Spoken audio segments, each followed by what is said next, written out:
Price lord. ದೇವರ ಪರಿಶುದ್ಧ ನಾಮಕ್ಕೆ ಮಹಿಮೆಯಾಗಲಿ. ಈ ದಿನವೂ ನಾವು ಈ ಒಂದು ಪ್ರಕಟಣೆ ಪುಸ್ತಕದ ಧ್ಯಾನವನ್ನು ಮುಂದುವರಿಸಲಿಕ್ಕಿದ್ದೇವೆ. ಎಬೇಸ ಮತ್ತು ಸ್ಮಿರ್ನ ಸಭೆ ಬಗ್ಗೆ ನಾವು ಕಲಿತ್ಕೊಂಡಿದ್ದೇವೆ. ಇವತ್ತು ನಾವು ಪೆರ್ಗಮ ಸಭೆ ಬಗ್ಗೆ ನಾವು ಕಲಿಯಲಿಕ್ಕಿದ್ದೇವೆ. ದೇವರು ನಮ್ಮೊಂದಿಗೆ ಮಾತಾಡಲಿ. ನಾವು ಪ್ರಾರ್ಥನೆಯೊಂದಿಗೆ ನಾವು ಪ್ರಾರಂಭಿಸೋಣ. ಭೂಪರಲೋಕಕ್ಕೆ ಒಡೆಯನಾಗಿರುವ ಕರ್ತನೆ, ಈ ದಿನದಲ್ಲಿ ಸ್ವಾಮಿ, ನೀನು ಸಭೆಗಳಿಗೆ ಕೊಟ್ಟಿರುವಂಥ ಆಲೋಚನೆಗಳನ್ನು, ಎಚ್ಚರಿಕೆ ಮಾತುಗಳನ್ನು ನಾವು ಕಲಿತಾ ಇದ್ದೇವೆ. ಇವತ್ತು ನಮ್ಮೊಂದಿಗೆ ಮಾತಾಡು. ಪರಿಶುದ್ಧಾತ್ಮನೇ, ನೀನು ಮತ್ತಿಲ್ಲಿ ಚಲಿಸು. ಎಲ್ಲ ಮಹಿಮೆಯನಿಗೆ ಸಲ್ಲಿಸ್ತೇವೆ ಯೇಸುವಿನ ನಾಮದಲ್ಲಿ ತಂದೆಯೇ, ಆಮೇನ್ ಆಮೇನ್. Price lord. ಈ ಪೆರ್ಗಮ ಸಭೆ ಬಗ್ಗೆ ನಾವು ಕಲಿಯಲಿಕ್ಕಿದ್ದೇವೆ. ಇದು 2ನೇ ಅಧ್ಯಾಯ 12ನೇ ವಚನದಿಂದ 17ನೇ ವಚನ ತನಕ. ಈ ಪಟ್ಟಣವು ಸ್ಮಿರ್ನ ಸಭೆಯಿಂದ ಉತ್ತರ ಭಾಗದಲ್ಲಿ ಒಂದು 50 ಕಿಲೋಮೀಟ್ರು ದೂರದಲ್ಲಿ ಇತ್ತು ಮತ್ತು ಸಮುದ್ರಕ್ಕೆ ಇದಕ್ಕೆ ಮಧ್ಯದಲ್ಲಿದ್ದ ಒಂದು ಡಿಸ್ಟೆನ್ಸ್ ಅಂದರೆ ಯಾವುದು ಎಷ್ಟಂದರೆ 30 ಕಿಲೋಮೀಟರ್. ಅದಾದ ಮೇಲೆ ಈ ತುವೇತ್ರ ಸಭೆಗೆ ಇದಕ್ಕಿರುವಂಥ ಒಂದು ದೂರ ಎಷ್ಟಂದರೆ 61 ಕಿಲೋಮೀಟರ್. ನೀವು ಒಂದು ಮ್ಯಾಪಲ್ಲಿ ನೋಡ್ತಾ ಇದ್ದೀರಿ. ಪೆರ್ಗಮ ಸಭೆಯು ಅದು ಒಂದು ಉತ್ತಮವಾದ ಒಂದು ಪಟ್ಟಣವಾಗಿತ್ತು. ಯಾಕಂದರೆ ಆ ಪಟ್ಟಣಕ್ಕೆ ಈ ಒಂದು ನದಿಯು ಇದ್ದ ಕಾರಣ, ಈ ನದಿ ಸೋರ್ಸ್ ನೀರಿನ ಒಂದು ಸೌಲಭ್ಯ ಚೆನ್ನಾಗಿತ್ತು. ಅದನ್ನು ಈ ಒಂದು ಚಿತ್ರದಲ್ಲಿ ನೀವು ನೋಡ್ತಾ ಇದ್ದೀರಿ. ಈ ನದಿಯ ಒಂದು ಮುಖ್ಯವಾದ ಒಂದು ದೊಡ್ಡ ಒಂದು ನದಿಯು ಕೆಳಗಡೆ ಮ್ಯಾಪಲ್ಲಿ ನೋಡ್ತಾ ಇದ್ದೀರಿ, ಹರಿತಾ ಇದೆ. ಅದರಿಂದ ಬ್ರಾಂಚ್ ಆಗಿ ಈ ಪೆರ್ಗಮ ಪಟ್ಟಣದ ಒಳಗಡೆ ಹೋಗಿ ಒಂದು ಸಮುದ್ರ ಥರ ಒಂದು ದೊಡ್ಡದಾಗಿ ಒಂದು ಕೆರೆ ಥರ ದೊಡ್ಡದಾಗಿರ್ತದೆ, ಅಲ್ಲಿ ಹೋಗಿ ತುಂಬುತ್ತದೆ. ಡ್ಯಾಮ್ ಅಂತ ಹೇಳ್ಬೋದು, ಈಗಿನ ಕಾಲದಲ್ಲಿ ಹೇಳಬೇಕಾದ್ರೆ ಡ್ಯಾಮ್ ಅಂತ ಹೇಳ್ಬೋದು. ಅದನ್ನು ನೀವು ಒಂದು ಚಿತ್ರದಲ್ಲಿ ನೋಡ್ತಾ ಇದ್ದೀರಿ. ಆದ ಕಾರಣ ನೀರಿನ ಒಂದು ಕೊರತೆ ಇಲ್ಲ. ಪೆರ್ಗಮ ಈ ಒಂದು ಪಟ್ಟಣವು ಸೆಲಿನಸ್ ನದಿಯ ಬದಿಯಲ್ಲಿ ಇದ್ದ ಕಾರಣ ನದಿಯ ನೀರು ಈ ಪಟ್ಟಣಕ್ಕೆ ತುಂಬ ಅನುಕೂಲವಾಗ್ತಾ ಇತ್ತು. ಒಳ್ಳೆ ಬಿಸ್ನೆಸ್ ಆಗ್ತಾಯಿತ್ತು. ಇಲ್ಲಿ ಸಹ ನೋಡ್ತಾ ಇದ್ದೀರಿ, ಪೆರ್ಗಮ ಪಟ್ಟಣ ಒಂದು ಬೆಟ್ಟದ ಮೇಲೆ ಇರುವುದು. ಅದನ್ನಲ್ಲಿರುವಂಥ ಒಂದು ಚಿತ್ರವನ್ನು ಇಲ್ಲಿ ನೋಡ್ತಾ ಇದ್ದೀರಿ. ಮತ್ತು ಆ ಉತ್ತರ ಭಾಗದಲ್ಲಿರುವಂಥ ಮೇಲಿನ ಭಾಗದಲ್ಲಿ ಇರುವಂಥ ಆ ಒಂದು ನದಿ ಬರುವಂಥ ಡ್ಯಾಮನ್ನು ತುಂಬಿ ನೀರು ನಿಂತ್ಕೊಳ್ಳುವ ಒಂದು ಸ್ಥಳವನ್ನು ನೋಡ್ತಾ ಇದ್ದೀರಿ. ಆದ ಕಾರಣ ಈ ಒಂದು ಪಟ್ಟಣವು ಈ ಸೆಲಿನಸ್ ನದಿಯಿಂದ ಒಂದು ಸಮೃದ್ಧಿಯಾದ ನೀರನ್ನು ತುಂಬಿರುವ ಒಂದು ಪಟ್ಟಣವಾಯಿತು. ಓಕೆ, ಈಗ ಈ ಪಟ್ಟಣದ ಬಗ್ಗೆ ಕರ್ತನು ಹೇಳುವಂಥ ವಿಷಯಗಳನ್ನು ನಾವು ಕಲಿಯಲಿಕ್ಕಿದ್ದೇವೆ. ಕರ್ತನೆ ಸಭೆಗೆ ಅವರಿರುವಂಥ ಗುಣಾದೇಶಗಳು ಮತ್ತು ಅವರಿಂದ ಕೊರತೆಗಳು, ಅವರಲ್ಲಿರುವಂಥ ಎಲ್ಲ ತಪ್ಪು ದೋಷಗಳೆಲ್ಲ ಇಲ್ಲಿ ಯೇಸು ಕ್ರಿಸ್ತನು ಹೇಳುವನಾಗಿದ್ದಾನೆ. 12ನೇ ವಚನ, ಪೆರ್ಗಮದಲ್ಲಿರುವ ಸಭೆಯ ದೂತನಿಗೆ ಬರೆ, ಹರಿದವಾದ ಇಬ್ಬಾಯ ಕತ್ತಿಯನ್ನು ಹಿಡಿದಾತನು ಹೇಳುವುದು ಏನೆಂದರೆ. ನಾನು ಈಗಾಗಲೇ ನಾವು ಹೇಳ್ತಾ ಇದ್ದೇವೆ, ಒಂದೊಂದು ಸಭೆಗೆ ದೇವರು ತನ್ನ ವಿಷಯವಾಗಿ ಪರಿಚಯ ಮಾಡಿಕೊಳ್ಳುವ ಸಮಯದಲ್ಲಿ ಬೇರೆ ಬೇರೆ ರೀತಿಯಲ್ಲಿ ಅವನೇನು ಮಾಡ್ತಾನೆ, ಪರಿಚಯ ಮಾಡಿಕೊಳ್ತಾ ಇರ್ತಾನೆ. ಈಗ ಈ ಒಂದು ಪೆರ್ಗಮ ಸಭೆಗೆ ಪರಿಚಯ ಮಾಡುವಾಗ ಇಬ್ಬಾಯ ಕತ್ತಿಯನ್ನು ಹಿಡಿದಿರುವ ಆತನು. ಇಬ್ಬಾಯ ಕತ್ತಿಯು ಈ ಇಬ್ಬರು ಪುಸ್ತಕದಲ್ಲಿ ನೋಡುತ್ತೇವೆ. ಅದು 4ನೇ ಅಧ್ಯಾಯ 12ನೇ ವಚನದಲ್ಲಿ ಅದು ಏನಾಗ್ತದೆ ಅಂದರೆ ಅದು ದೇವರ ವಾಕ್ಯ ಎಂಬುದಾಗಿ ಹೇಳುತ್ತೆ. ಯಾಕಂದರೆ ದೇವರ ವಾಕ್ಯವು ಸಜೀವವಾದದ್ದು, ಏನಾಗ್ತದೆ, ಸಜೀವವಾದದ್ದು ಮತ್ತು ಇಬ್ಬಾಯ ಕತ್ತಿ ಆಗಿದೆ, ಅರ್ಧವಾದದ್ದು ಆಗಿದೆ. ಅಂದರೆ ಇಬ್ಬಾಯ ಕತ್ತಿಗಿಂತಲೂ ಅಷ್ಟೊಂದು ಶಾರ್ಪರ್ ದನ್ 2 ಎಡ್ಜ್ ಸ್ವರ್ಡ್ ಅಂತ ಹೇಳ್ತಾ ಇದ್ದಾರೆ. ಇದು ಒಂದು ಇದಾಗಿದೆ. ಕಾರಣ ದೇವರ ವಾಕ್ಯವನ್ನು ಕೈಯಲ್ಲಿ ಹಿಡಿದಿರುವ ಆತನು ಹೇಳುವುದೇನೆಂದರೆ, ಅಂದರೆ ದೇವರ ವಾಕ್ಯದಿಂದಲೇ ಈ ಲೋಕವನ್ನು ಸೃಷ್ಟಿ ಮಾಡಿದ, ದೇವರ ವಾಕ್ಯದಿಂದ ಎಲ್ಲವನ್ನು ದೇವರು ಮಾಡ್ತಾ ಇದ್ದಾನೆ. ಯಾಕಂದರೆ ದೇವರು ವಾಕ್ಯವು ಯೇಸು ಕ್ರಿಸ್ತನಾಗಿದ್ದಾನೆ. ಯೇಸು ಕ್ರಿಸ್ತನ ಆದಿಯಲ್ಲಿ ವಾಕ್ಯವಿತ್ತು ಎಂಬುದಾಗಿ ದೇವರ ವಾಕ್ಯ ಹೇಳುತ್ತದೆ. ಆದ ಕಾರಣ ವಾಕ್ಯ ಎಂಬ ಆತನು ಅಲ್ಲದ ವಾಕ್ಯವನ್ನು ಕೈಯಲ್ಲಿ ಹಿಡಿದುಕೊಂಡಿರುವ ಯೇಸು ಕ್ರಿಸ್ತನ ಸಭೆಗೆ ಹೇಳುವುದು ಏನೆಂದರೆ, 13ನೇ ವಚನದಲ್ಲಿ, ನೀನು ವಾಸ ಮಾಡುವ ಸ್ಥಳವನ್ನು ಬಲ್ಲೆನು, ನೀನು ವಾಸ ಮಾಡುವ ಸ್ಥಳವನ್ನು ನಾನು ಬಲ್ಲೆನು.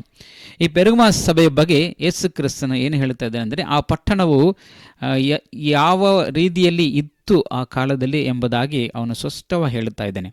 ಯಾಕಂದರೆ ರೋಮ ಸಾಮ್ರಾಜ್ಯದಲ್ಲಿ ಇದು ಒಂದು ಕ್ಯಾಪಿಟಲ್ ಸಿಟಿ ಆಗಿತ್ತು. ಅಂದರೆ ಅವರಿಗೆ ರೋಮ್ ಅವರಿಗೆ ಕ್ಯಾಪಿಟಲ್ ಆಗಿದ್ದರು. ಈ ಒಂದು ಪಟ್ಟಣವು ಅವರಿಗೆ ಈ ಒಂದು ಪಶ್ಚಿಮ ದೇಶಗಳಲ್ಲಿ ಈ ಒಂದು ಪಟ್ಟಣವು ಪ್ರಾಮುಖ್ಯವಾದ ಒಂದು ಪಟ್ಟಣವಾಗಿತ್ತು. ಕಾರಣ ಈ ಒಂದು ಪಟ್ಟಣದೇನೆಂದರೆ ಅದು ಸೈತಾನನ ಸಿಂಹಾಸನವಾಗಿ ಇರುವ ಸ್ಥಳವಾಗಿದೆ. ಆದರೆ ದೇವರೇ ಹೇಳ್ತಾ ಇದ್ದಾನೆ, ಸೈತಾನನ ಸಿಂಹಾಸನ ಇರುವಂಥ ಸ್ಥಳ ಯಾವುದಂದರೆ ಕಾಲದಲ್ಲಿ ಪೆರ್ಗಮ ಎಂಬುದಾಗಿ. ಆದ ಕಾರಣ ಈ ಒಂದು ವೇಳೆ ನೀವು ಚಿತ್ರದಲ್ಲಿ ನೋಡ್ರಿ, ಯಾಕೆ ಯೇಸು ಕ್ರಿಸ್ತನು ಈ ರೀತಿಯಾಗಿ ಆ ಪಟ್ಟಣದ ವಿಷಯವಾಗಿ ಆತನು ಹೇಳುತ್ತಾನೆಂದರೆ, ನೋಡಿ, ಸೈತಾನ ನಿವಾಸ.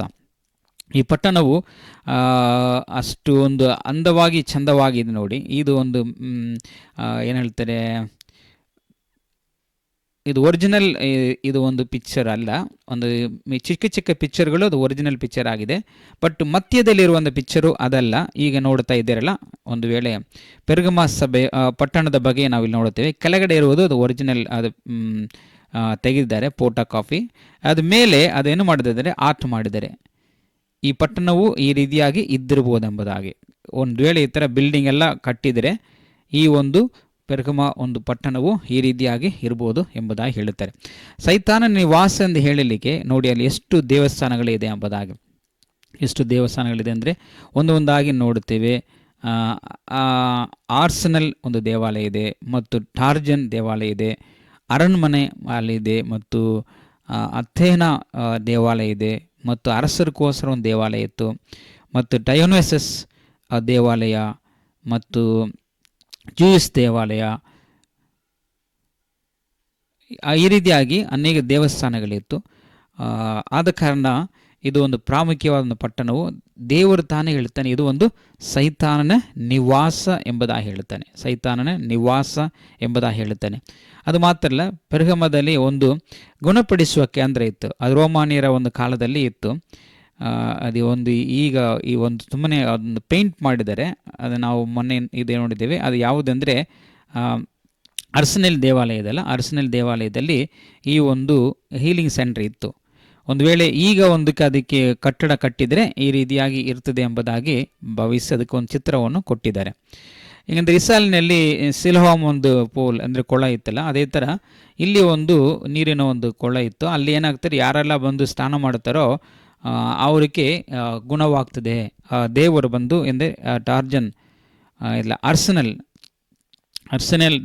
ದೇವರು ಏನು ಮಾಡ್ತಂದರೆ ಅವ್ರಿಗೆ ದರ್ಶನದಲ್ಲಿ ಬಂದು ಮಾತಾಡ್ತಾನಿಂದ ಒಂದು ನಂಬಿಕೆ ಅವರ ಒಳಗಡೆ ಇತ್ತು. ಆದ ಕಾರಣ ಈ ಒಂದು ಪಟ್ಟಣಕ್ಕೆ ಜನರು ಜಾಸ್ತಿ ಬರ್ತಾಯಿದ್ರು ಎಲ್ಲ ಕಡೆಯಿಂದರು, ರೋಮಾನಿಯ ಕಾಲದಿಂದ, ಗ್ರೀಕರ ಕಾಲದಿಂದ. ಯಾಕಂದರೆ ಇದು ಒಂದು ಸೈತಾನನ ನಿವಾಸವಾಗಿರುವ ಕಾರಣ. ಯೆರೂಸಲೇಮಿನಲ್ಲಿ ದೇವರು ತನ್ನ ಜನರಿಗೆ ಅದ್ಭುತಗಳನ್ನು ಮಾಡುವುದನ್ನು ಈ ಪೆರ್ಗಮದಲ್ಲಿ ಸೈತಾನ ಏನು ಮಾಡ್ತಾ ಇದ್ದಾನೆ, ಜನರನ್ನು ಮೋಸಗೊಳಿಸಲಿಕ್ಕೆ ಅಲ್ಲಿ ಸುಳ್ಳಾದ ಅದ್ಭುತಗಳು ಇದೆಲ್ಲ ನಡೆಯುತ್ತೆ ಎಂಬುದಾಗಿ ಒಂದು ಚರಿತ್ರೆ ಹೇಳ್ತಾ ಇದೆ. ಓಕೆ, ಆದ ಕಾರಣ ಯೇಸು ಕ್ರಿಸ್ತನು ಹೇಳ್ತಾ ಇದ್ದಾನೆ, ಈ ನೀನು ವಾಸ ಮಾಡುವ ಸ್ಥಳವು ಏನಾಗಿದೆ, ಸೈತಾನನ ಅದು ನಿವಾಸವಾಗಿದೆ. ಸೈತಾನ ನಿವಾಸವಾಗಿದೆ. ಅದು ಮಾತ್ರ ಅಲ್ಲ, ನೀನು ನನ್ನ ಹೆಸರನ್ನು ದೃಢವಾಗಿ ಹಿಡಿದುಕೊಂಡಿರುವೆ. ಅಲ್ಲಿ ಸೈತಾನನ ಒಂದು ನಿವಾಸದಲ್ಲಿ ನಮ್ಮ ದೇವರನ್ನು ಹೆಸರನ್ನು ಹೇಳಬೇಕಾದ್ರೆ ಅದು ಸ್ವಲ್ಪ ಕಷ್ಟ. ಈಗ ಒಂದು ಎಕ್ಸಾಂಪಲ್ ಹೇಳ್ತಾ ಇದ್ದಾನೆ. ಈಗ ನೀವು ವೈಟ್ ಫೀಲ್ಡ್ಗೆ ಹೋಗಿದರೆ ಅಲ್ಲಿ ಸಾಯಿಬಾಬಾ ಒಂದು ಟೆಂಪಲ್ ಇದೆ. ಓಕೆ, ಆ ಪಟ್ಟಣದಿಂದ ಎಲ್ಲಿ ಹೋಗಿದ್ರು ಅಲ್ಲಿ ಸುತ್ತಮುತ್ತ ನೀವು ಅಂಗಡಿ ಹಾಕಬೇಕಾದ್ರೆ ಅವರು ಸಾಯಿಬಾಬಾ ಒಂದು ಫೋಟೋ ಇಟ್ಕೊಂಡ್ರೆ ಮಾತ್ರ ಅಂಗಡಿ. ಇವನ್ ಆಸ್ಪತ್ರೆ ಆಗಲಿ ಏನೋ ಕಟ್ಟಿದ್ರೆ ಸಹ ಆ ಸುತ್ತಮುತ್ತಲು ಯಾರು ಬಂದರೂ ಆ ಸಾಯಿಬಾಬಾ ಒಂದು ಫೋಟೋವನ್ನು ಹಾಕಿಕೊಳ್ಳಬೇಕು. ಬೇರೆ ಯಾವ ದೇವರ ಹೆಸರುಗಳಲ್ಲಿ ಹಾಕಲಿಕ್ಕೆ ಸಾಧ್ಯವಿಲ್ಲ. ಆದರೆ ಆ ರೀತಿಯಾದ ಒಂದು ಪಟ್ಟಣವಾಗಿತ್ತು. ಅಂದರೆ ಸೈತಾನ್ ನಿವಾಸವಾಗಿರುವ ಕಾರಣ ಅಲ್ಲಿ ವಾಸ ಮಾಡುವ ಎಲ್ಲ ಜನರು ಏನು ಮಾಡ್ಬೋದ್ರೆ, ಅಲ್ಲಿರುವಂಥ ನಾವು ಹೇಳಿದಾಗೆ ಟಾರ್ಜನ್, ಅರ್ಸೆನಲ್, ಮತ್ತು ಅಥೇನಾ, ಮತ್ತು ಜೂಯಿಸ್, ಈ ರೀತಿಯಾಗಿರುವಂಥ ದೇವರುಗಳನ್ನು ಡೈನೋಸಸ್, ಈ ದೇವರುಗಳನ್ನು ಅವರ ಹೆಸರು ಹೇಳಬೇಕು. ಅದು ಬಿಟ್ಟರೆ ಬೇರೆ ಯಾವ ದೇವರಲ್ಲಿ ಹೇಳಲಿಕ್ಕೆ ಆಗೋದಿಲ್ಲ. ಬಟ್ ಇಲ್ಲಿ ದೇವರ ವಾಕ್ಯ ಹೇಳ್ತೆ, ನನ್ನ ಹೆಸರನ್ನು ದೃಢವಾಗಿ ಹಿಡಿದುಕೊಂಡಿರುವ ಕಾರಣ. ಅಷ್ಟು ಅಲ್ಲಿ ನಾಮಗಳು, ಹೆಸರುಗಳು, ದೇವರುಗಳು ಇದ್ದರೂ ಸಹ ಯೇಸು ಕ್ರಿಸ್ತನ ಹೆಸರನ್ನು ಅವರು ಗಟ್ಟಿಯಾಗಿ ಹಿಡಿದುಕೊಂಡರು ಎಂಬುದಾಗಿ ದೇವರ ವಾಕ್ಯ ಹೇಳ್ತದೆ. ಮತ್ತು ಸೈತಾನ ನಿವಾಸವಾದ ನಿನ್ನ ಪಟ್ಟಣದಲ್ಲಿ ನನಗೆ ನಂಬಿಕಸ್ಥ ಸಾಕ್ಷಿಯಾದ ಅಂದಿಪಾಸನು ಕೊಲ್ಲಲ್ಪಟ್ಟಾಗಲು, ಇಲ್ಲಿ ಹೇಳ್ತಾ ಪಟ್ಟಣದಲ್ಲಿ ಒಬ್ಬ ವ್ಯಕ್ತಿಯು ನಂಬಿಕಸ್ಥನಾದ ಒಂದು ಸಾಕ್ಷಿಯಾಗಿ ಸತ್ಯದನ್ನು ನಾವು ನೋಡುತ್ತೇವೆ. ಅವನ ಹೆಸರು ಸಹ ಇಲ್ಲಿ ನಂಬಿಕಸ್ಥನಾದ ಸಾಕ್ಷಿ ಅಂದಿಪಾಸನು. ಇವನು ಕ್ರೈಸ್ತ ಶಕ ಯೇಸು ಕ್ರಿಸ್ತನ ಪರಲೋಕ ಹೋಗಿದ ಮೇಲೆ ಒಂದು 58 61 ಒಳಗಡೆ ಅವನಲ್ಲಿ ರಕ್ತಸಾಕ್ಷಿಯಾಗಿ ಸತ್ತಿರಬಹುದು ಎಂಬುದಾಗಿ ಹೇಳ್ತಾ ಇದ್ದಾರೆ. ನಂಬಿಕಸ್ಥನಾದ ಒಂದು ಸಾಕ್ಷಿಯಾಗಿ ಅಂದಿಪಾಸನು ಅವನನ್ನು ಯಾವ ರೀತಿಯಲ್ಲಿ ಸಾಯಿಸ್ತಾನೆಂದರೆ, ನೋಡಿ, ಈ ಒಂದು ತಾಮ್ರದಲ್ಲಿ ದನ ಥರ ದೊಡ್ಡದಾಗಿ ಏನು ಮಾಡ್ತಾರೆ ಅಂದರೆ ಒಂದು ಪಾತ್ರೆ ಮಾಡ್ತಾ ಇದ್ದಾರೆ, ತಾಮ್ರದಲ್ಲಿ ಮಾಡಿ ಅದು ಕೆಳಗಡೆ ಸೌದೆ ಹಾಕಿ ಏನು ಮಾಡ್ತಾರೆ, ಉರಿಸ್ತಾ ಇರ್ತಾರೆ ಮತ್ತು ಆ ಪಾತ್ರೆ ಒಳಗೆ ಹಾಕಿಬಿಡ್ತಾರೆ. ಆ ಪಾತ್ರದಲ್ಲಿ ಅವರು ಒಳಗಡೆ ಸುಟ್ಟು ಸುಟ್ಟು ಸುಟ್ಟು ಸಾಯುವ ರೀತಿಯಲ್ಲಿ, ಆ ಬೆಂಕಿ ಉರಿದು ಅವರು ಸಾಯುವ ರೀತಿಯಲ್ಲಿ ಅಂಥ ಹಿಂಸೆ ಆ ಒಂದು ಪಟ್ಟಣದಲ್ಲಿ ಇದ್ದವರಿಗೆ ಕೊಟ್ಟರು. ಈ ಅಂತಿಪಾಸನು ಅದೇ ರೀತಿಯಾಗಿ ಅವನು ಮಾಡಿದನು, ಸತ್ತಿದನು. ಅದಕ್ಕೋಸ್ಕರ ಯೇಸು ಕ್ರಿಸ್ತನು ಹೇಳುತ್ತಾನೆ, ಅಂತಿಪಾಸನು ಕೊಲ್ಲಲ್ಪಟ್ಟಾಗಲು ಆತನ ಮೇಲೆ ಇಟ್ಟ ನಂಬಿಕೆಯನ್ನು ನಿರಾಕರಿಸಲಿಲ್ಲ. ಯಾಕಂದರೆ ನೀವು ಯೇಸು ಕ್ರಿಸ್ತನ ಹೆಸರನ್ನು ನೀವು ಮರೆತು ಬಿಡಬೇಕು, ಯೇಸು ಕ್ರಿಸ್ತನ ನಂಬಿಕೆಯನ್ನು ನೀವು ಬಿಡಬೇಕು ಎಂಬುದಾಗಿ ಒಬ್ಬೊಬ್ಬರನ್ನಾಗಿ ಈ ರೀತಿಯಾಗಿ ಹಿಂಸೆ ಪಡಿಸ್ತಾ ಇದ್ದರು, ಸಾಯಿಸ್ತಾ ಇದ್ದರು. ಆದರೆ ಅನೇಕ ಜನರು ಈ ಪೆರ್ಗಮ ಸಭೆಯಲ್ಲಿ ಏನು ಮಾಡಿದಂದರೆ ಯೇಸು ಕ್ರಿಸ್ತನ ಹೆಸರನ್ನು ಗಟ್ಟಿಯಾಗಿ ಹಿಡಿದುಕೊಂಡ್ರು. ಪೆರ್ಗಮ ಸಭೆಯು ಒಂದು ಉತ್ತಮವಾದ ಒಂದು ಸಾಕ್ಷಿಯುಳ್ಳ ಒಂದು ಸಭೆಯಾಗಿತ್ತು. ಕರ್ತನ ಹೆಸರಿಗೋಸ್ಕರ, ಯೇಸುವಿನ ಹೆಸರಿಗೋಸ್ಕರ ಅವರು ನಂಬಿಕಸ್ಥರಾಗಿದ್ದರು, ನಂಬಿಕೆಯಲ್ಲಿ ದೃಢವಾಗಿ ನಿಂತ್ಕೊಂಡ್ರು. ಆದರೆ ಅದು 4ನೇ ವಚನಕ್ಕೆ ಬರುವ ಸಮಯದಲ್ಲಿ ಆತನು ಹೇಳ್ತಾ ಇದ್ದಾನೆ, ಅಬಾಧನೆಗಳಿವೆ ಅಂದರೆ ತುಂಬ ದೋಷಗಳು ನಿನಗೆ ವಿರೋಧವಾಗಿ ನಾನು ಹೇಳಲಿಕ್ಕೆ ಸಾಧ್ಯ ಇರ್ತದೆ. ಏನಂದರೆ ವಿಗ್ರಹಕ್ಕೆ ನೈವೇದ್ಯ ಮಾಡಿದ ಪದಾರ್ಥಗಳನ್ನು ತಿನ್ನುವುದರಲ್ಲಿಯೋ ಜಾರತುವುದಲ್ಲಿಯೋ ಇಸ್ರಾಯೇಲ್ ಜನರಿಗೆ ಅಂದರೆ ತಪ್ಪಿ ಹೋಗುವ ರೀತಿಯಲ್ಲಿ ಅವನಿಗೆ ಬೋಧನೆ ಮಾಡಿದ ವ್ಯಕ್ತಿ ಯಾರಂದರೆ ಬಿಲಾಮನು. ಈ ಬಿಲಾಮನು ಆ ರೀತಿಯಾಗಿ ಅವನು ಕಳಿಸಿಕೊಟ್ಟನು. ಅದು ಹೇಗೆ ಅಂದರೆ, ಇಸ್ರಾಯೇಲ್ ಜನರು ಎಗಿಪ್ತ ದೇಶದಿಂದ ಬಂದ ಸಮಯದಲ್ಲಿ ಈ ಒಂದು ಪಾಲಾಕನು ಬಂದು ಏನು ಮಾಡ್ತಾನೆ, ಬಿಲಾಮನ ಕರೆದು ಅವರನ್ನು ಶಪಿಸಬೇಕೆಂಬುದು ಹೇಳ್ತಾನೆ. ಆದರೆ ದೇವರು ಅವರನ್ನು ಆಶೀರ್ವಾದ ಮಾಡಿದ ಕಾರಣ ಅವನಿಗೆ ಸಿಕ್ಕಬೇಕಾದ ಬಹುಮಾನಗಳು, ದುಡ್ಡು ಎಲ್ಲ ಸಿಕ್ಕಿಲ್ಲ. ಲಾಸ್ಟ್ಗೆ ಹೇಳಿದ, ಒಂದೇ ಒಂದು ಹೇಳಿಕೊಡ್ತೇನಪ್ಪ, ದೇವರು ಅವರನ್ನು ಶಪಿಸಬೇಕಾದರೆ ನಾನು ಶಪಿಸಲಿಕ್ಕಾಗಲ್ಲ. ದೇವರು ಅವರನ್ನು ಶಪಿಸಬೇಕಾದ್ರೆ ನೀವೊಂದು ಕೆಲಸ ಮಾಡಬೇಕು, ನೀವು ಒಂದು ಹಬ್ಬ ಮಾಡಿ ವಿಗ್ರಹಕ್ಕೆ ನೈವೇದ್ಯ ಮಾಡಿದನ್ನು ಕೊಟ್ಬಿಡ್ರಿ ಮತ್ತು ಅವರನ್ನು ಬೇಚಾರ ಮಾಡಲಿಕ್ಕೆ ಪ್ರೇರೇಪಿಸಿಬಿಡ್ರಿ, ಅವರ ಮೇಲೆ ಶಾಪ ಬರ್ತದೆ ಮತ್ತು ಅವರು ಸಾಯಿಸ್ತೇನೆ ಎಂಬುದಾಗಿ. ಅದು ಅರಣ್ಯಕಾಂಡ 24ನೇ ಅಧ್ಯಾಯದಲ್ಲಿ ನಾವು ನೋಡುತ್ತೇವೆ. ಆದ ಕಾರಣ ಈ ರೀತಿಯಾಗಿ ಇಂಥ ಒಂದು ಕೆಟ್ಟ ಅಭ್ಯಾಸದಲ್ಲಿ ಬೀಳಿಸಿದ ಬೋಧನೆ ಮಾಡುವವರನ್ನು ಹಿಂಬಾಲಿಸುವವರು ನಿಮ್ಮಲ್ಲಿ ಕೆಲವರು ಇದ್ದಾರೆ ಎಂಬುದು ದೇವರವಾಗಿ. ಎಲ್ಲರಲ್ಲ, ಅಂದರೆ ಅದರಲ್ಲಿ ಕೆಲವರು ಏನು ಮಾಡ್ತಾರೆ, ನಿಮ್ಮಲ್ಲಿ ಅದನ್ನು ಹಿಂಬಾಲಿಸುವವರು ಇದ್ದಾರೆ ಎಂಬುದಾಗಿ ದೇವರ ವಾಕ್ಯ ಹೇಳುತ್ತದೆ. ಕಾರಣ ಇವತ್ತು ಸಹ ವಿಗ್ರಹಕ್ಕೆ ನೈವೇದ್ಯ ಮಾಡೋದು, ಬೇಚಾರ ಮಾಡುವುದು, ಈ ರೀತಿಯಾದ ಪಾಪಗಳನ್ನು ಸೈತಾನ ಏನು ಮಾಡ್ತಾನೆ, ತಂದು ಹಾಕುವನಾಗಿದ್ದಾನೆ. ಅದರಲ್ಲಿ ಕೆಲವರು ಅಲಕ್ಷ್ಯವಾಗಿದ್ದಾರೆ, ಅದನ್ನು ಬಂಧನಗಳಿಂದ ಹೊರಗೆ ಬರುವುದಿಲ್ಲ. ಇದು ದೇವರಿಗೆ ಇಷ್ಟವಿಲ್ಲದ ಒಂದು ಕಾರ್ಯ. ಮತ್ತು 15ನೇ ವಚನದಲ್ಲಿ ಹಾಗಾಗಿಯೇ ನಿಕೋಲೆಯ ಥರ ಒಂದು ಬೋಧನೆಯನ್ನು ಅಂದರೆ ಅವಲಂಬಿಸುವವರು ನಿಮ್ಮಲ್ಲಿ ಸಹ ಇದ್ದಾರೆ. ನಾನು ಹೇಳಿದೆ ಒಂದನೇ ಸಭೆಯಲ್ಲಿ ಎಬೇಸ್ ಸಭೆಗೆ ಯಾರು ನಿಕೋಲೆ ಇತ್ತು ಅಂದರೆ ಏನಂಬುದನ್ನು ಹೇಳಿದ್ದೇವೆ. ನಿಕೋಲಾ ಎಂದು ಹೇಳುವ ಸಮಯದಲ್ಲಿ ಕಮ್ ಲೆಟಸ್ ಈಟ್ ಅಂದರೆ ತಿನ್ನುವನ ಎಂಬುದಾಗಿ, ಅಂದರೆ ವಿಗ್ರಹಕ್ಕೆ ನೈವೇದ್ಯ ಮಾಡಿದನು ತಿನ್ನುವನ ಎಂಬುದಾಗಿ ಅದರ ಒಂದು ಪದವಾಗಿದೆ. ಒಂದು ಗ್ರೀಕ್ ಭಾಷೆ ನಿಕೋಲೆ ಅಂದರೆ ಲೆಟಸ್ ಈಟ್, ನಾವು ತಿನ್ನುವನ ಎಂಬುದಾಗಿ. ಕಾರಣ ಯಾವ ರೀತಿಯಲ್ಲಿ ನಿಕೋಲೆ ಹತ್ರ ಒಂದು ಬೋಧನೆ ಏನಂದರೆ, ನಾವು ಪರವಾಗಿಲ್ಲ ವಿಗ್ರಹಕ್ಕೆ ನೈವೇದ್ಯ ಮಾಡಿದನ್ನು ತಿನ್ನಬಹುದು ಎಂಬುದಾಗಿ ಅವಲಂಬಿಸುವವರು, ಆದ ಬೋಧನೆಯನ್ನು ಹಿಂಬಾಲಿಸುವವರು ಇದ್ದೇ ಇದ್ದಾರೆ. ಆದ ಕಾರಣ ನಾವು ಈ ಒಂದು ವಿಷಯಗಳಲ್ಲಿ ತುಂಬ ಎಚ್ಚರಿಕೊಳ್ಳುವವರಾಗಿ ಇರಬೇಕೆಂಬುದಾಗಿ ದೇವರ ವಾಕ್ಯ ನಮ್ಮನ್ನು ಎಚ್ಚರಿಸುವಂಥದ್ದಾಗಿದೆ. 16ನೇ ವಚನದಲ್ಲಿ, ಆದುದರಿಂದ ನೀನು ಪಶ್ಚಾತ್ತಾಪ ಪಡಬೇಕು, ಮಾನಸಾಂತರ ಹೊಂದಬೇಕು, ದೇವರ ಕಡೆಗೆ ತಿರುಗಿಕೊಳ್ಳಬೇಕೆಂಬುದಾಗಿ ಹೇಳುವನಾಗಿದ್ದಾನೆ. ನೀನು ಆ ರೀತಿಯಾಗಿ ಒಂದು ವೇಳೆ ನೀನು ತಿರುಗಿಕೊಳ್ಳದೆ ಇದ್ದರೆ, ಅಂದರೆ ಆ ರೀತಿಯಾಗಿ ತಿರುಗಿಕೊಳ್ಳೋದು ಬಂದರೆ ನಾನು ಮಾಡ್ತೇನೆ, ನನ್ನ ಬಾಯಿ ಇರುವಂಥ ಇಬ್ಬಾಯ ಕತ್ತಿಯಿಂದ ನಿನ್ನ ಸಂಗಡನು ಯುಕ್ತ ಮಾಡುತ್ತೇನೆ ಎಂಬುದಾಗಿ ದೇವರ ವಾಕ್ಯ ಹೇಳುತ್ತದೆ. ಕರ್ತನೆಯಲ್ಲಿ ಯುಕ್ತ ಮಾಡುತ್ತೇನೆ ಎಂಬುದಾಗಿ ಹೇಳುತ್ತೇನೆ. ತನ್ನ ವಾಕ್ಯದಿಂದ ನಿಮಗೆ ನಾನು ವಾಕ್ಯದಲ್ಲಿ ಬರೆಯಲ್ಪಟ್ಟಿರುವ ಎಲ್ಲ ವಿಧವಾದ ಶಿಕ್ಷೆಯನ್ನು ಕೊಡುತ್ತೇನೆ ಎಂಬುದಾಗಿ ಹೇಳುತ್ತೇನೆ. ಆದಿಕಾಂಡದಿಂದ ಪ್ರಕಟಣೆ ತನಕ ನೋಡೋ ಸಮಯದಲ್ಲಿ ಕರ್ತನ ಯುಕ್ತ ಮಾಡುವುದಂದರೆ ವಾಕ್ಯದಲ್ಲಿ ಬರೆಯಲ್ಪಟ್ಟಿರುವ ಪ್ರಕಾರ ದಂಡಿಸುವುದು, ಶಿಕ್ಷಿಸುವುದು, ಅವರಿಗೆ ನ್ಯಾಯ ತೀರ್ಪು ಮಾಡುತ್ತೇನೆ ಎಂಬುದಾಗಿ ಹೇಳುತ್ತೇನೆ. ಯುಕ್ತ ಅಂದರೆ ಅವ್ರಿಗೆ ಒಂದು ವೇಳೆ ರಾಜರುಗಳ ಕೈಯಲ್ಲಿರುವಂಥ ಪಟ್ಟೆಗಳು ತಕ್ಕೊಂಡು ಬಂದು ಆತನ ಯುಕ್ತ ಮಾಡುವುದಲ್ಲ, ತನ್ನ ವಾಕ್ಯ ಎಂಬ ಇಬ್ಬಾಯ ಕತ್ತಿಯಿಂದ ಅವ್ರಿಗೇನು ಮಾಡ್ತಾನೆ, ದಂಡನೆ ಕೊಡ್ತಾನೆ, ಶಿಕ್ಷೆ ಕೊಡುತ್ತಾನೆ, ಮತ್ತು ಈ ರೀತಿಯಾಗಿ ಅನೇಕ ಕಾರ್ಯಗಳನ್ನು ಮಾಡುತ್ತೇನೆ ಎಂಬುದಾಗಿ ಎಚ್ಚರಿಸುವವನಾಗಿದ್ದಾನೆ. ಆದ ಕಾರಣ ಪ್ರಿಯ ಸಹೋದರಿಯ, ನಾವು ಸಹ ಈ ರೀತಿಯಾದ ಪಾಪಗಳಲ್ಲಿ ಬಿದ್ದುಕೊಂಡಿದ್ದರೆ ನಾವು ಏನು ಮಾಡಬೇಕು, ಪಶ್ಚಾತ್ತಾಪಪಟ್ಟು ದೇವರ ಕಡೆಗೆ ನಾವು ತಿರುಗಿಕೊಳ್ಳಬೇಕು. ದೇವರ ಕಡೆಗೆ ತಿರುಗಿಕೊಂಡ್ರೆ ದೇವರು ಶ್ರಮಿಸುವ ದೇವರಾಗಿದ್ದಾನೆ. ಇಲ್ಲದಿದ್ದರೆ ಯೇಸು ಕ್ರಿಸ್ತನು ಈ ಸಭೆಗೆ ಹೇಳಿದ ಹಾಗೆ ತನ್ನ ವಾಕ್ಯದಲ್ಲಿ ಬರೆಯಲ್ಪಟ್ಟ ಎಲ್ಲ, ಮೋಶೆ ಕೇಳುತ್ತಾನೆ, ಈ ಧರ್ಮಶಾಸ್ತ್ರದಲ್ಲಿ ಬರೆಯಲ್ಪಟ್ಟ ಎಲ್ಲ ಶಾಪಗಳು ಅವರ ಮೇಲೆ ಬರ್ತದೆ ಎಂಬುದಾಗಿ. 28ನೇ ಅಧ್ಯಾಯ 1ನೇ ವಚನದಿಂದ ಓದುವ ಸಮಯದಲ್ಲಿ ಫಸ್ಟ್ 14 ವಚನಗಳಲ್ಲಿ ಒಂದು ಆಶೀರ್ವಾದ ಬಗ್ಗೆ ಮಾತಾಡುತ್ತದೆ. ಮತ್ತು ಆ ಕೆಳಗಡೆ 15ನೇ ವಚನದಿಂದ ನೋಡುವ ಸಮಯದಲ್ಲಿ 50 ವಚನಗಳೇ ಹೆಚ್ಚಾದ ವಚನಗಳಲ್ಲಿ ಶಾಪಗಳ ಬಗ್ಗೆ ಬರೆಯಲ್ಪಟ್ಟಿದೆ. ಆದ ಕಾರಣ ಕರ್ತನ ವಾಕ್ಯದಲ್ಲಿ ಶಾಪಗಳು, ಶಿಕ್ಷೆಗಳು, ದಂಡನೆಗಳು, ನ್ಯಾಯ ತೀರ್ಪು ಇದೆ ಎಂಬುದಾಗಿ ಬರೆಯಲ್ಪಟ್ಟಿದೆ. ಆದ ಕಾರಣ ಕರ್ತನು ತನ್ನ ಇಬ್ಬಾಯಕತ್ಯಾದ ವಾಕ್ಯದಿಂದ ನಮಗೆ ಸಾರಿದಾಗಿ ತೀರ್ಪು ಮಾಡುತ್ತೇನೆ ಎಂಬುದಾಗಿ ಹೇಳುವನಾಗಿದ್ದಾನೆ. ಈ ವಿಷಯ ನಾವು ತುಂಬ ಎಚ್ಚರಿಕೆ ಉಳ್ಳವರಾಗಿ ಇರಬೇಕು.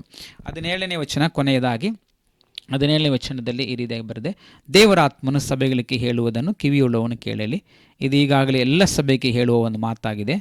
ಅವನು ಜಯ ಹೊಂದುತ್ತಾನೋ ಅವನಿಗೆ ಏನು ಮಾಡುತ್ತೆ ಅಂದರೆ ದೇವರು ಏನು ಕೊಡ್ತೇನೆ, ಅವನಿಗೆ ಬಚ್ಚಿಟ್ಟಿರುವ ಮನ್ನಾವೆಂಬ ಆಹಾರವನ್ನು ನಾನು ಕೊಡುವೆನೆಂಬುದಾಗಿ ದೇವರ ವಾಕ್ಯ ಹೇಳುತ್ತದೆ. ಈ ಮನ್ನಾ ಎಂಬುದಾಗಿ ಸಮಯದಲ್ಲಿ 2 ರೀತಿಯಾಗಿ ಹೇಳುತ್ತದೆ. ಒಂದು, ದೇವರ ವಾಕ್ಯವು ಮನ್ನಾವಾಗಿದೆ, ಆಕಾಶದಿಂದ ಅವರು ಇದು ಮಾಡಿದರು. ದೇವದೂತರ ಮನ್ನಾ ಎಂಬುದಾಗಿ ಸಹ ಇದೆ. ಕರ್ತನು ದೇವದೂತರ ಮನ್ನಾವನ್ನು ಅವರಿಗೆ ಕೊಟ್ಟನೆಂಬುದಾಗಿ. ಆದ ಕಾರಣ ಒಂದು ವೇಳೆ ದೇವದೂತರಿಗೆ ಇರುವಂಥ ಆಹಾರವನ್ನು ದೇವ ನಮಗೆ ಕೊಡ್ತಾನ, ಶಾಶ್ವತವಾಗಿ ನಿತ್ಯವಾಗಿ ಇರುವಂಥ ಆಹಾರವನ್ನು ಕೊಡ್ತಾನ. ದೇವರ ವಾಕ್ಯ ಮನ್ನಾ ಎಂಬುದಾಗಿ ಸಹ ನಾವು ನೋಡುವರಾಗಿದ್ದೇವೆ. ಆದ ಕಾರಣ ಕರ್ತನು ನಮಗೆ ಯಾವುದೋ ಒಂದು ಜಯ ಹೊಂದುವರಿಗೆ ಈ ಒಂದು ವಾಕ್ಯ ಎಂಬ ಮನ್ನಾ ಅಲ್ಲದು ದೇವದೂತರ ಮನ್ನಾ ನಮಗೆ ಕೊಡುತ್ತೇನೆಂಬುದಾಗಿ ವಾಗ್ದಾನ ಮಾಡುವನಾಗಿದ್ದಾನೆ. ಮತ್ತು ಕೊನೆಯದಾಗಿ ಅಲ್ಲಿ ಹೇಳುತ್ತದೆ, ಇದಲ್ಲದೆ ಅವನಿಗೆ ಒಂದು ಬಿಳಿ ಕಲ್ಲನ್ನು ನಾನು ಕೊಡುತ್ತೇನೆಂಬುದಾಗಿ. ಆ ಬಿಳಿ ಕಲ್ಲಿನಲ್ಲಿ ಒಂದು ಹೆಸರು ಇರ್ತದೆ. ಅದು ಯಾರ ಹೆಸರಿದೆಯೋ, ಯಾರು ಹೊಂದಿಕೊಂಡಿದ್ದಾರೋ ಅವರು ಮಾತ್ರ ಗೊತ್ತಾಗ್ತದೆ, ಬೇರೆ ಯಾರಿಗೂ ಗೊತ್ತಾಗೋದಿಲ್ಲ. ಈ ಕಲ್ಲು ತೋರಿಸಿದ್ರೆ ಅಯ್ಯೋ ನಮಗೆ ಗೊತ್ತಿಲ್ಲಪ್ಪ ಇದೇನು ಬರೆದು ಎಂಬುದಾಗಿ ಹೇಳ್ತಾರೆ. ಯಾಕಂದರೆ ಅವರವರ ಭಾಷೆಯಲ್ಲಿ ಅಲ್ಲದು ಅವರವರಿಗೆ ಗೊತ್ತಾಗುವ ರೀತಿಯಲ್ಲಿ ದೇವರು ಆ ಒಂದು ತಿಳುವಳಿಕೆ ಜ್ಞಾನವನ್ನು ಕೊಡುವನಾಗಿದ್ದಾನೆ. ನೋಡ್ರಿ, ಕೋಟಾನುಕೋಟಿ ಭಕ್ತರು ಬರ್ತಾ ಇದ್ದಾರೆ.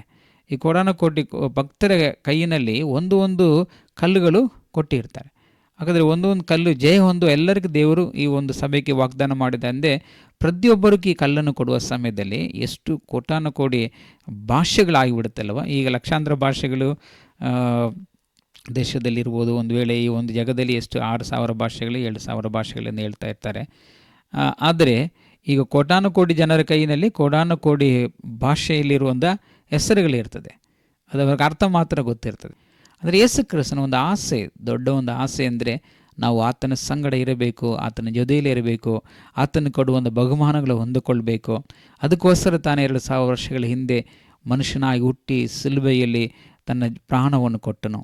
ಆ ಒಂದು ಪ್ರೀತಿಯ ದೇವರು ತನ್ನ ಪ್ರೀತಿಯ ಮುಖಾಂತರವಾಗಿ ಎಲ್ಲ ನಮಗೆ ಸಗಿಸಿ ನಮಗೆ ಫ್ರೀಯಾಗಿ ರಕ್ಷಣೆ ಕೊಟ್ಟುಬಿಟ್ಟು ಹೋಗಿದ್ದಾನೆ. ಆ ರಕ್ಷಣೆ ಹೊಂದಿ ಆತನು ಬರುವ ತನಕ ನಾವು ನಂಬಿಕೆಸ್ಥರಾಗಿ ಇರುವಾಗ ನಾವು ಆತನ ಸಂಗಡ ಇರ್ತೇವೆ ಮತ್ತು ಆತನು ಕೊಡುವಂಥ ಬಹುಮಾನಗಳನ್ನು ಹೊಂದಲಿಕ್ಕೆ ನಾವಿದ್ದೇವೆ.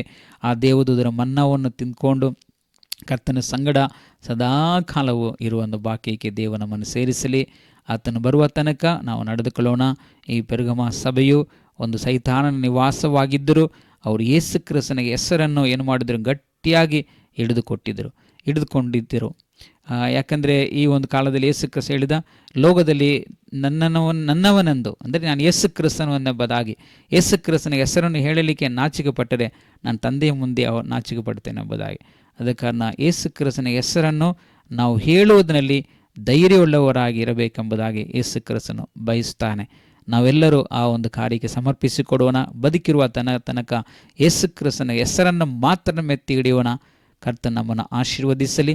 ತಂದೆಯಾದ ದೇವರೇ, ಈ ಒಂದು ಪೆರ್ಗಮ ಸಭೆಯ ವಿಷಯವಾಗಿ ನಾವು ಕಲಿತುಕೊಂಡಿದ್ದೇವೆ. ಅದು ಒಂದು ಸೈತಾನ ನಿವಾಸವಾಗಿತ್ತು.